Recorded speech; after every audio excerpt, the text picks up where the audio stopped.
You might not be able to tell by looking at us, but Eric Goldman and I survived the new Walking Dead attraction at Universal Studios Hollywood twice today. I have a bite under my sleeve. I'm just hiding it.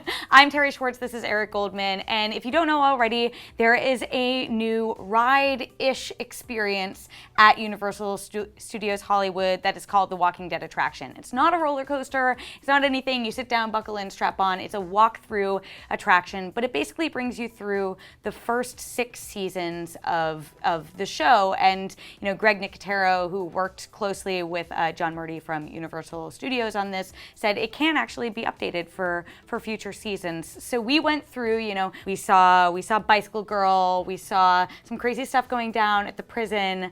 What were your thoughts, Eric? Yeah, I've done Halloween Horror Nights for years and years, and if you go to Halloween Horror Nights in either Orlando or LA, this is specifically at Hollywood, we should say, you've seen the Walking Dead maze they've done for several years now, which is always based on like the most recent season.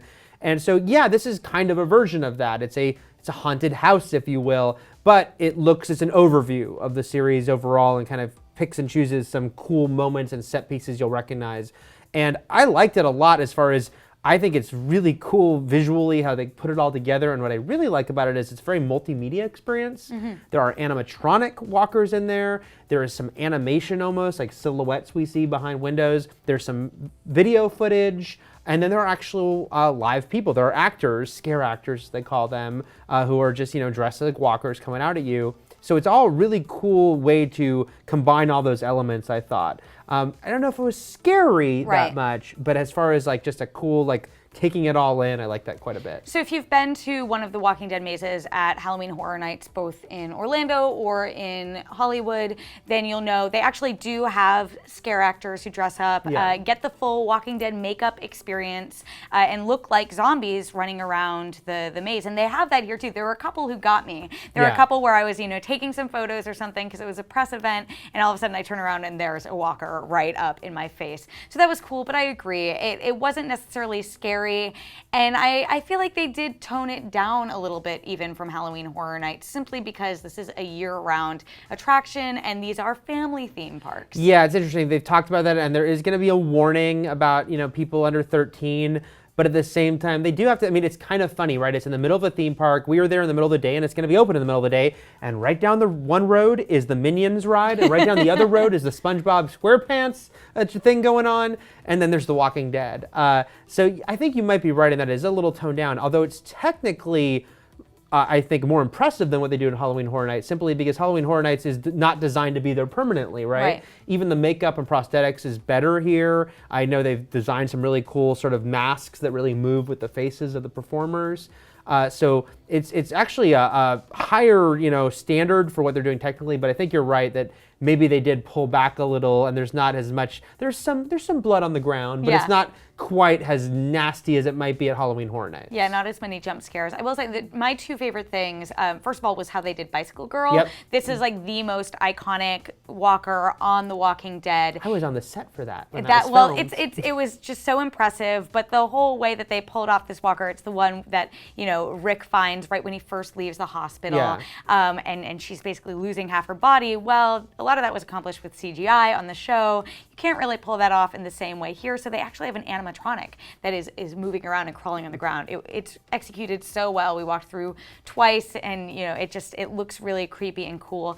My second favorite thing is the queue, actually. Yep. First of all, it's air conditioned, and it was a very hot day today, so that's welcome. If you're waiting in line for a while, better to have it be in air conditioning. But also, it's the hospital that Rick wakes up in, and it's just jam-packed with Easter eggs. Yep. I think the bulk of the Easter eggs were here. One of our friends spotted like a sign for Woodbury on the bulletin board. There were a lot of other fun things. What about you? What were your favorite? Yeah, I really like when they have the truck that has sort of the hanging half zombies inside. Yes. Thought that was really effective, and Bicycle Girl. It's not that part of this. They do this in Horror Nights too, and I've talked to John Murdy about this. It's not a moment meant to scare you. It's just the visual.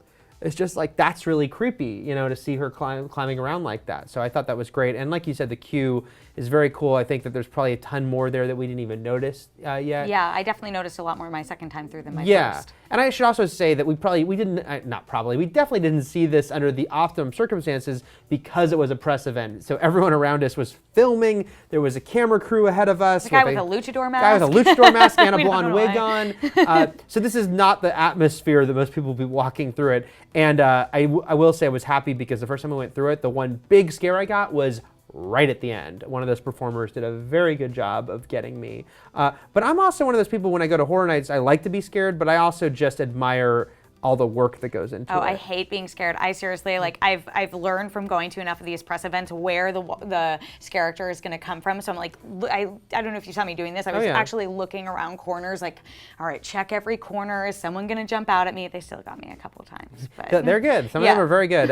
But yeah, I think overall, the best thing about this whole thing, and I think the way to approach it is just to, if you love The Walking Dead, is to look at how they've recreated this in real life. And like Terri said, it's like they don't have the time or the budget of a TV show and the post-production of a TV show. This has to happen right in front of you.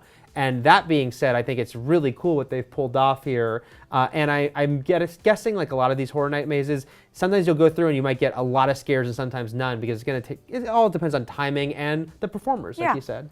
Yeah, so we were really impressed by this. Definitely a smart decision from Universal to create a year-round Walking Dead experience that you can live the TV show, which, we love to do. So for all things The Walking Dead, zombies, and TV, keep it here at IGN.